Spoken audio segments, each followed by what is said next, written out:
Salman but ने बॉबी भाई यानी कि बाबर आजम के बारे में एक स्टेटमेंट दिया है और इस स्टेटमेंट की रूह से ना फिर तो बाबर आजम की T20 क्रिकेट में जगह नहीं बनती। सलमान बट ये कहते हैं कि बाबर आजम इम्पैक्ट प्लेयर नहीं है। बिल्कुल ठीक बात है, वो खेलता है एज़ पर हिज एबिलिटीज़। बिल्कुल ठीक बात है। और अगर आप सलमान बट को बाबर आजम को एकदम से सनात जयसूर्या बनाने के चक्करों में है तो वो नहीं होने वाला। बाबर उस तरह नहीं खेल सकता जिस तरीके से जयसूर्या खेला करता था, जिस तरीके से for that matter Tim David खेलता है, मार्कस स्टोइनिस खेलता है, मैकगर्क खेलता है, अपना ये इंडिया के जो प्लेयर्स हैं, रिंकू हो गया, ये जो अभी जिसने 280 मारा है, क्या नाम है उसका, लो वो लेफ्ट हैंडेड बैट्समैन, शक्ल ज़हन में नाम भूल गया, क्या बनेगा मेरा भाई, नामों का बहुत लोचा है यार। खैर तुम लोगों को पता तो चल ही गया होगा। तो इस तरह का इम्पैक्ट प्लेयर तो नहीं है, वो साफ सी बात है नहीं है। इसी वजह से मैं कहता हूँ कि T20 क्रिकेट में आपको ना वो प्लेयर चाहिए जो इम्पैक्ट क्रिएट कर दे, जैसे स्टोइनिस। अब बाबर आजम ने मेरा ख्याल है कुछ जितने 40-45 किए हैं तीसरे T20 इंटरनेशनल में, बाबर आजम का ना कोई 140 प्लस का कोई स्ट्राइक रेट था। ठीक है, तो अब दुनिया जो है ना वो मारती है 200 प्लस के स्ट्राइक रेट से, और वो कंसिस्टेंटली मारने के चक्करों में होते हैं उस स्ट्राइक रेट के साथ। मार लें वो एक अलग बात है, लेकिन इंटेंशन उनकी यही होती है कि हमने ना पूरी की पूरी इनिंग्स में कोशिश करनी है कि हमारा स्ट्राइक रेट जो है ना वो 200 प्लस रहे, या फिर वो कम से कम इस सोच में होते हैं कि थोड़े से सेट हो जाएं और उसके बाद फिर इतना मारना है कि आपका स्ट्राइक रेट जो है ना वो, अगर आखिरी कोई बॉलें भी चल रही हैं, आपके पास लिमिटेड नंबर ऑफ बॉल्स बची हैं, तो आपका स्ट्राइक रेट 200 के ऊपर चला जाए।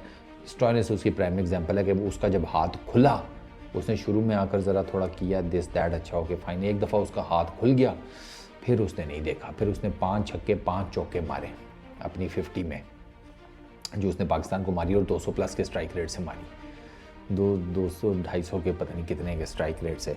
तो दुनिया तो भी इस लेवल के ऊपर इम्पैक्ट क्रिएट करती है with the bat.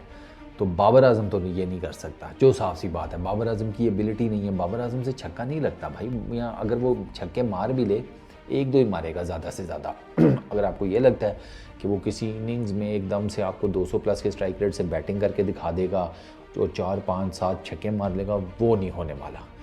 Babar Azam का यही है कि चौके शौके मार लेगा, ठीक है, सिंगल्स, डबल्स, ट्रिपल्स, ये वो। अब बाबर आजम का आपको पता है ना, उसने हसीबुल्ला के साथ मैंने उसकी 2 शॉट्स देखे थे, वो 3-3 रन भागे हैं बाबर ने और हसीब ने।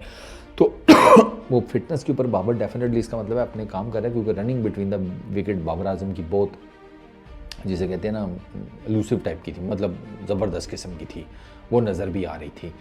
तो अब फिर बाबर आजम की फ़िटनेस ठीक हो रही है, लेकिन T20 क्रिकेट में अगर स्ट्राइक रेट्स के हिसाब से देखा जाए, एवरेजेस के हिसाब से देखा जाए, एवरेजेस तो खैर इतनी मैटर नहीं करती, जिसे कहते हैं T20 में as a batter majorly matter करता है स्ट्राइक रेट, कि आपने भाईजान कितने रन्स बनाए, कितनी गेंदों के ऊपर बनाए।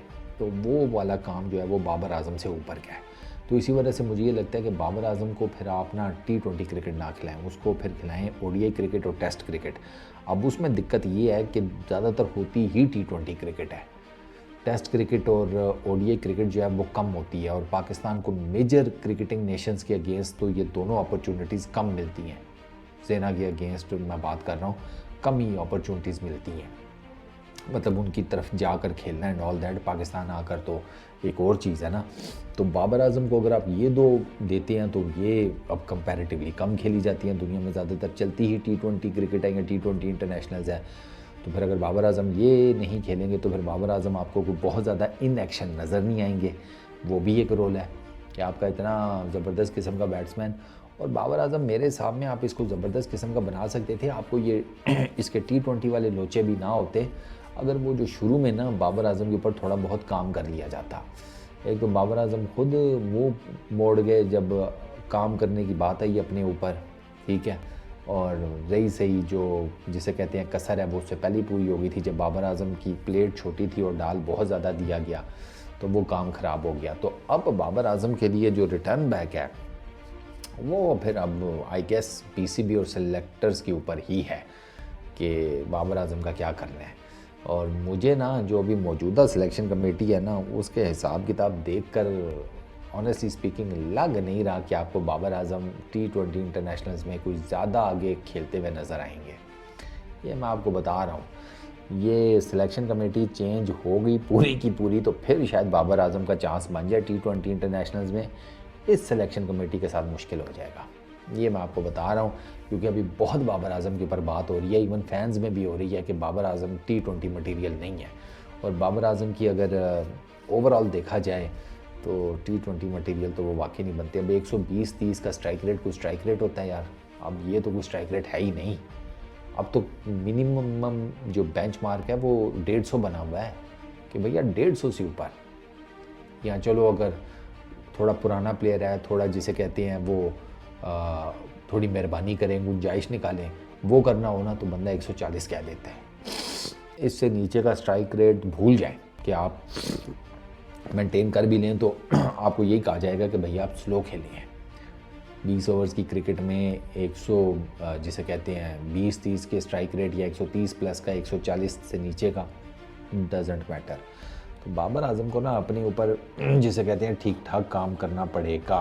अब बाबर आजम करते हैं नहीं करते ये फिर अब बॉबी भाई को खुद डिसाइड करना है, क्योंकि राइट टू बी एग्जैक्ट एक बंदा जिसका 129 का स्ट्राइक रेट है ना T20 और T20 इंटरनेशनल्स में नहीं चल पाएगा। सॉरी टू से, जितना मर्जी प्रीमियम बैट्समैन हो, जितने मर्जी उसके रन्स हों, नहीं चल पाएगा गुरु।